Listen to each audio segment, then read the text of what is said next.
Hello everyone, তো আজকে আমি খুবই সিম্পলভাবে হাক্কা নুডলস করে দেখাবো। তো এখানে আমি ক্যাপসিকাম, গাজর, বিনস আর আপনার বাঁধাকপি কেটে নিয়েছি, আর নিয়েছি সামান্য একটু আদা কুচো করে, আর নিয়েছি দুটো কাঁচা লঙ্কা যেটা আমি চিড়ে নিয়েছি। এদিকে আমি গরম জল বসিয়ে দিয়েছি চাউমিনটা সিদ্ধ করার জন্য। আর এখানে আমি কড়াইয়ে তেল দিয়ে দিয়েছি, সাদা তেল দিয়ে আমি করব। তো আমার তেল গরম হয়ে গেছে।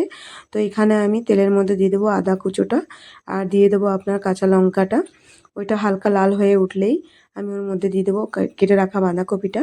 তো বাঁধাকপিটা ভাজার সময় একদম হাই ফ্লেমে ভাজতে হবে, না তো আপনার অনেকটাই বাঁধাকপি থেকে জল বেরোয়, যার কারণে ভালো লাগে না, টেস্টটা অনেকটাই সিদ্ধ হয়ে যাবে।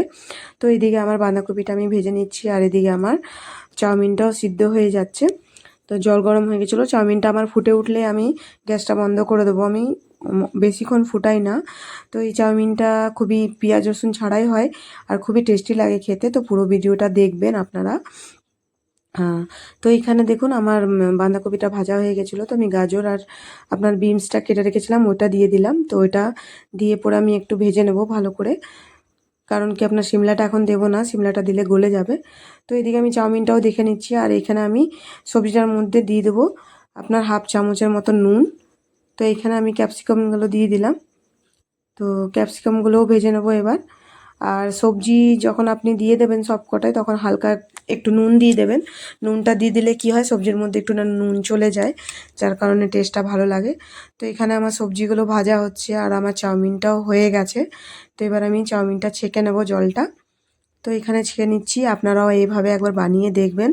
তো খুবই টেস্টি হয়, পেঁয়াজ রসুন ছাড়াই এত ভালো টেস্ট হয়, আপনি বুঝতেই পারবেন না যে এখানে পেঁয়াজ রসুন দেওয়া হয়নি, টেস্টটা সেমই আসে। তো এখানে আমি আপনার চাউমিনটা ছেঁকে নিয়েছি, আর এখানে আমার সবজিগুলো ভালো করে ভাজা হয়ে গেছে। তো আমি দেখে নেব সিদ্ধ হয়েছে কিনা। তো সবজি আমার সিদ্ধ হয়ে গেছে। তো আমার ছেঁকে রাখা এবার চাউমিনটা এর মধ্যে দিয়ে দেবো।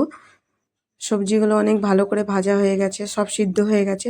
তো এবার চাউমিনটা দিয়ে ভালো করে একবার সবজির সঙ্গে মিক্স করে নেব চাউমিনটা। তো নিয়ে এখানে আমি এর মধ্যেও ছিল কিছুটা চাউমিন, তো ওগুলোও সব দিয়ে দিলাম। দিয়ে এবার ভালো করে একদম এবার গ্যাসটাকে একদম হাই ফ্লেম করে দেবেন। সবজিগুলো করার পরে, ভাজার পরে, সবজিগুলো যখন ভাজছিলাম তখন আমি গ্যাসটাকে একটু কম করে দিয়েছিলাম। তো এখানে আমি একটু নুন আগেও দিয়েছিলাম, আরও হাফ চামচের মতো নুন দিলাম, আর আপনার দিলাম ছোটো চামচের 1 চামচ গোলমরিচ গুঁড়ো, আর দিলাম আমি হাফ হাফ চামচের মতন আপনার সয়া সস, আর হাফ চামচের মতন ভিনেগার দিয়ে আমি সব একসঙ্গে ভালো করে হাই ফ্লেমে ভেজে নেব, অনেকক্ষণ অবধি ভেজে নেব। তো এখানে দেখুন আমার চাউমিন রেডি হয়ে গেছে।